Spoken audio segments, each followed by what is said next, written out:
किसी पे भरोसा करना गलत नहीं है, लेकिन हद से ज़्यादा भरोसा करना बहुत भारी पड़ सकता है, चाहे वह आपका प्यार क्यों ना हो। आज की कहानी एक ऐसी लड़की की है जो अपने बॉयफ्रेंड से बेइंतहा प्यार करती है और उस पर खुद से ज़्यादा भरोसा करती है। इस प्यार और विश्वास की बहुत बड़ी कीमत चुकानी पड़ती है, जिसकी कल्पना उसने कभी नहीं की होगी। 2016 में घटी इस घटना ने हर किसी को झिझोड़ कर रख दिया। प्यार से शुरू होकर हैवानियत की इंतहा तक पहुंचने वाली इस पूरी कहानी के बारे में जानकर आप भी किसी पर इस तरह भरोसा करने से पहले इस कहानी को जरूर याद करेंगे। ये कहानी सभी के लिए एक सीख है। पूरी कहानी जानने के लिए इस वीडियो में आखिर तक जरूर बने रहें। और दोस्तों, अगर आपने अभी तक मेरे इस चैनल को सब्सक्राइब नहीं किया है तो अभी ही इस चैनल को सब्सक्राइब करें और बेल आइकन को दबा दें, ताकि मेरी आने वाली वीडियो आप तक आसानी से पहुंच जाए।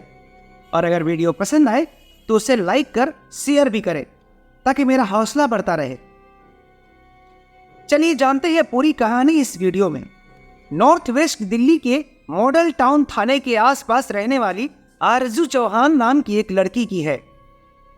जब यह घटना घटी उस वक्त आरजू चौहान की उम्र 21 साल के आसपास की थी और वह दिल्ली यूनिवर्सिटी के लक्ष्मीबाई कॉलेज में हिंदी ऑनर्स की फाइनल ईयर की स्टूडेंट थी।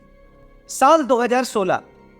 आरजू लगभग सुबह के 9 बजे रोज कॉलेज जाया करती थी और अपनी क्लास पूरी करने के बाद वक्त पर अपने घर वापस आ जाती थी।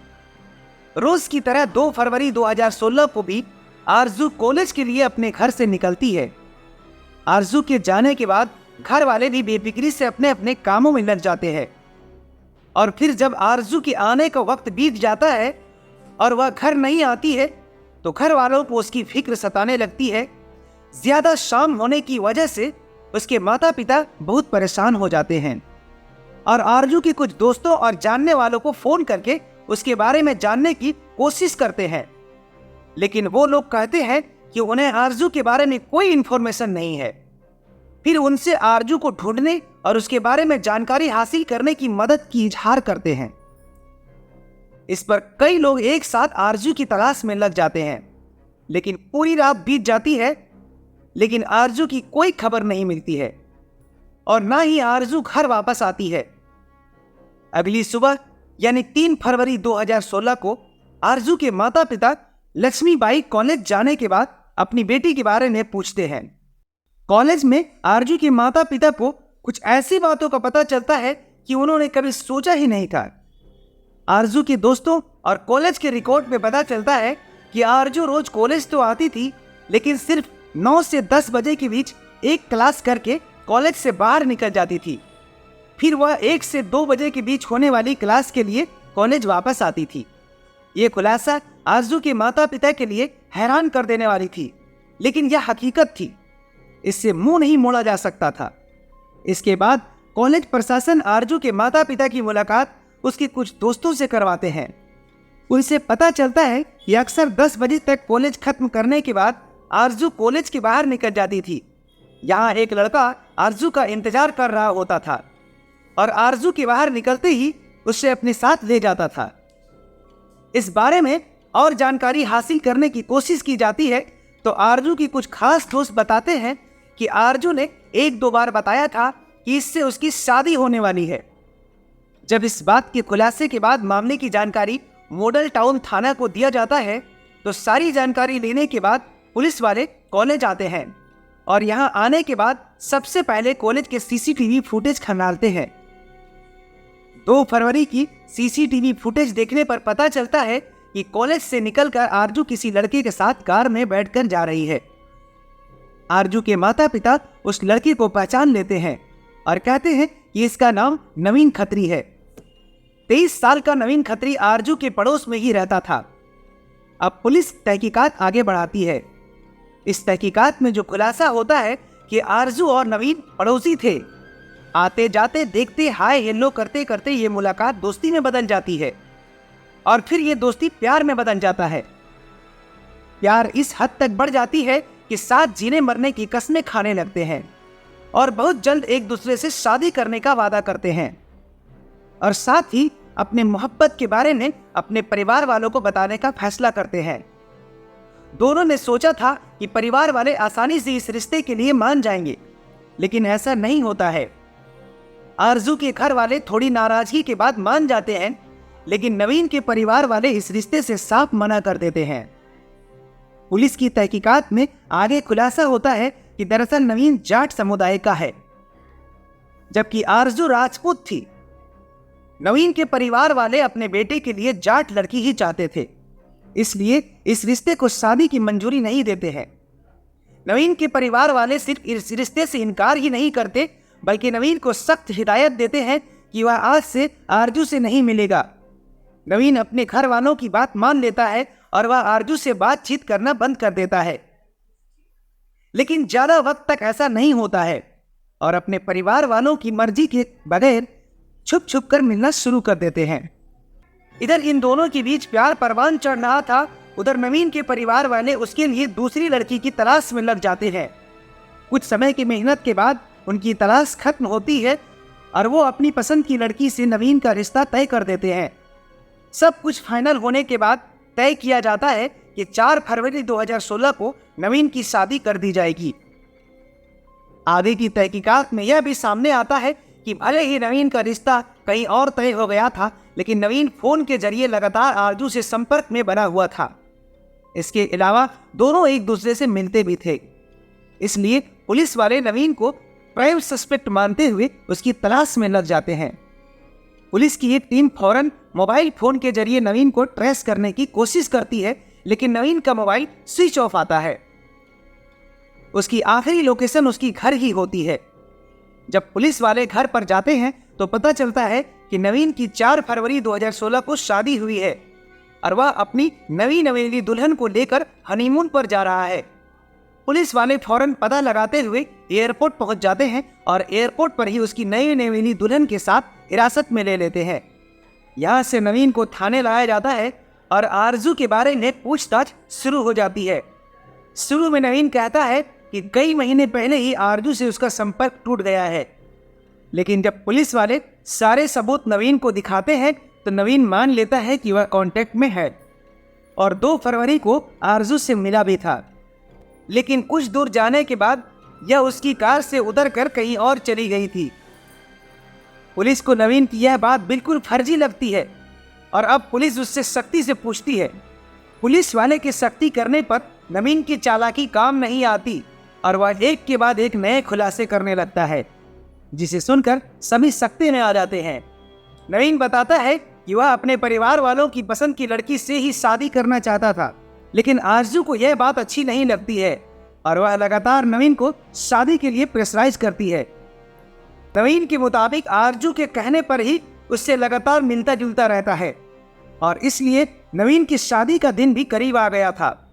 नवीन के मुताबिक जब वह अपनी शादी का कार्ड अपने रिश्तेदारों को बांटने जा रहा था, तभी आरजू एक बार फिर से उससे मिलने के लिए बुलाती है और 2 फरवरी को नवीन के साथ निकल जाती है।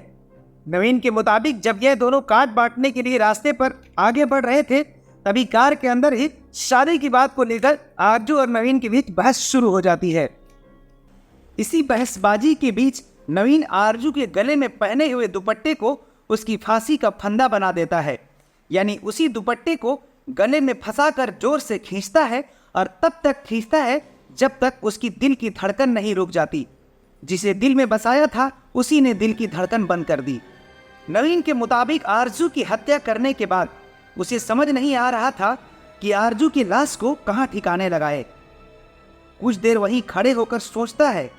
कुछ देर बाद आरजू की लाश समेत अपनी कार को एक सुनसान इलाके में जाकर वहां उस लाश को जलाने की कोशिश करता है, लेकिन लाश जब आसानी से नहीं जलता है तो वह डर जाता है कि कहीं पकड़ा ना जाए, इसलिए एक बार फिर से वह उस लाश को अपने पिछले सीट पर रख देता है और कार में रखी लाश के साथ वह अपनी शादी का कार्ड बांटने निकल जाता है और अपने कुछ रिश्तेदारों को कार्ड देकर एक बार फिर से लाश को ठिकाने लगाने में लग जाता है।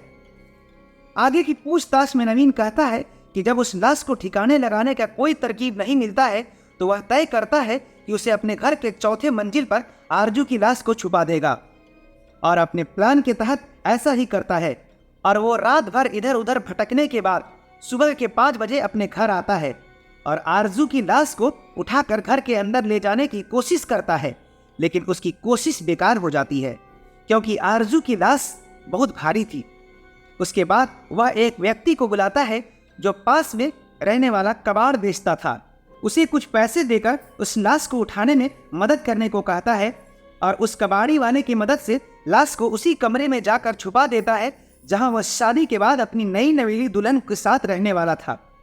इस तरह 3 फरवरी की सुबह सुबह नवीन आरजू की लाश को कमरे में छुपा देता है और इसकी भनक किसी को ना लगे इसलिए वह पूरे घर में लगातार परफ्यूम छिड़कता रहता है। नवीन अपनी गुनाह को छुपाने के लिए परफ्यूम छिड़क रहा था, लेकिन घर वालों को लगता है कि वह अपनी शादी की खुशी में इस तरह परफ्यूम छिड़क रहा है। इधर आरजू की लाश घर में पड़ी हुई थी और उधर घर वाले बड़ी धूमधाम से नवीन को घोड़ी पर बैठाकर बारात ले जाते हैं और तय किए गए तारीख 4 फरवरी को नवीन अपने घर वालों की पसंद की लड़की से शादी कर लेता है। एक बार भी उसे ख्याल नहीं आता है कि उसने किसी और से शादी का वादा किया था जिसकी लाश को अपने कमरे में छुपा कर आया है और अपनी नई नवेली दुल्हन को इसी कमरे में लेकर आता है जहां सांप पर आरजू की लाश रखी हुई थी।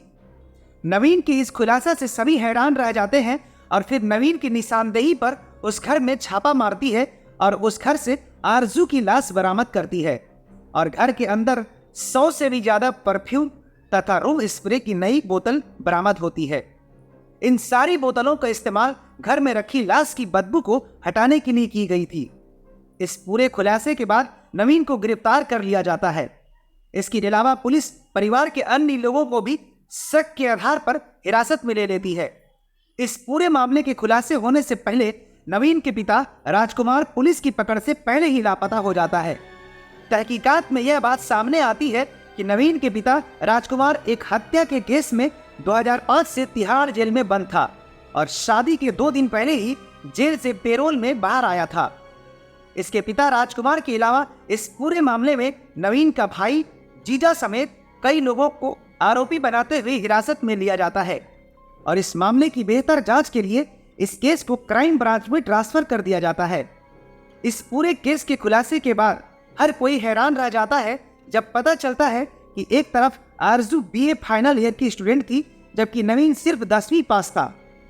इसके बावजूद भी उसने आरजू को अपने प्यार के जाल में फंसाया और उससे शादी करने का वादा करके उसकी हत्या कर दी।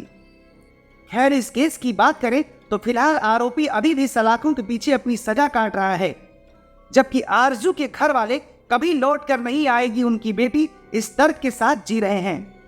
दोस्तों, इस पूरी कहानी में आपकी क्या राय है हमें कमेंट्स बॉक्स में लिखकर जरूर बताएं और अगर आपको मेरी मेहनत पसंद आई हो तो अभी ही इस चैनल को सब्सक्राइब करें और बेल आइकन को दबा दें ताकि मेरी आने वाली वीडियो आप तक आसानी से पहुंच जाए।